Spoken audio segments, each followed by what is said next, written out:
Joining me live for more on this and a few other issues, New South Wales Deputy Premier John Barilaro. Thanks very much for your time. Setting this up, what does it say about your confidence, your government's confidence in the federal government rolling out enough jabs, mainly through its GP program? Well, Tom, it's clear that the feds are struggling to get the rollout right and getting the vaccinations out right. And it's important that we get this right. And therefore, the state government's prepared to step up. And the announcement this morning by the Premier and the Minister for Health that we're prepared to roll up our sleeves and get involved and setting up, of course, a brand new vaccination hub in Sydney, a major hub where we can administer 60,000 vaccines, and in partnership with 100 sites that we have across New South Wales and regional New South Wales, we'll be able to do 30,000 in Sydney and 30,000 in the regions. And this is about making sure we look after our state. The vaccine is now the final frontier or the final opportunity for us to get on top of COVID so we get back to a level of normal. So this is good news, and the state government is prepared to roll up its sleeves as long as the feds can supply the AstraZeneca. Right, so you mentioned there the federal government was clearly struggling with the rollout. Where is it failing in your view specifically? Well, look, my sense is that, and I'm on the ground, and today I'm here in Muswellbrook, and as I've travelled across the state, and when I meet with GPs, the GPs don't believe they've got the resources to do it. Our GPs, especially in regional rural New South Wales, they're already under pressure just dealing with everyday health issues on behalf of our communities. And so I think the GP network was never going to be enough. The pharmacy network is not part of that.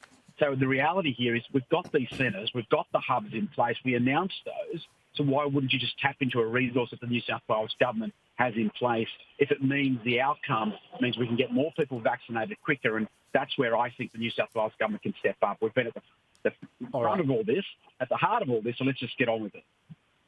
Well, the federal government said, look, these were always part of the overall plan. Can you clarify, were these bigger centres, was the one you announced today at Homebush always part of the plan, or was this you saying we need this additional capacity?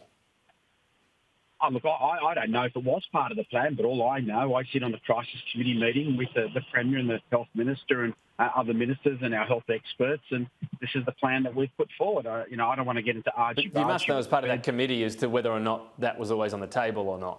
Well, I personally, I've never seen that plan previously. Is it part of the previous plan? It may have been, maybe a question the Minister has to answer, but I wasn't aware of it. All I know is the New South Wales government offered to be part of the rollout, and that's what we've put up. All right. The other announcement yesterday, of course, the travel bubble with New Zealand. What sort of attitude is New South Wales going to take if, for example, New Zealand gets a handful of cases of community transmission? Should travellers fear they'll get the borders put up and have to cancel trips to New South Wales? Well, look at history. Our track record, we've never shut a border. The only time we ever shut a border was when Victoria got to about 700 cases. So the reality is New South Wales has shown the way here that we are prepared to be part of a national approach, not just a very parochial state approach.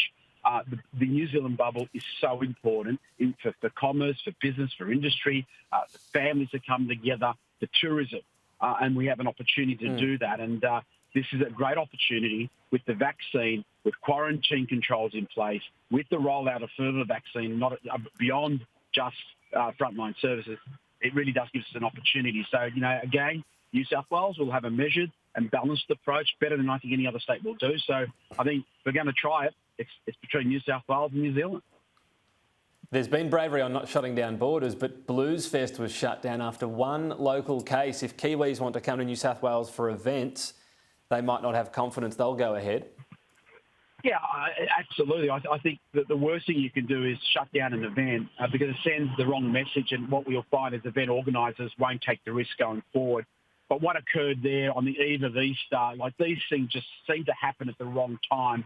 But we're going to have an influx of about 16,000 people at that event. Worse is over that period in the Byron, Ballina region, Tweed, we expected anywhere between 50 to 100,000 people travelling through. So the risk profile was so significant, and the unknown was still there in relation to what was happening in Queensland. We sort of got caught, and we had no choice but to make a tough decision. Right, so you stand by that decision. Is that going to be hard to keep going with events right now at the current vaccination levels? No, I still think you've got to take those particular decisions as a single decision. As I said, very unique circumstances at a very unique time of holiday period with a vast number of people moving through. But that's when everyone wants to travel. Well, I agree, but we have many other events during the year when it's not school holidays, when it's not Easter. The risk profile then diminishes. So I'm confident that is a one-off, and that we will continue to make measured approaches and arrangements, and I will still be encouraging people to set events in the regions.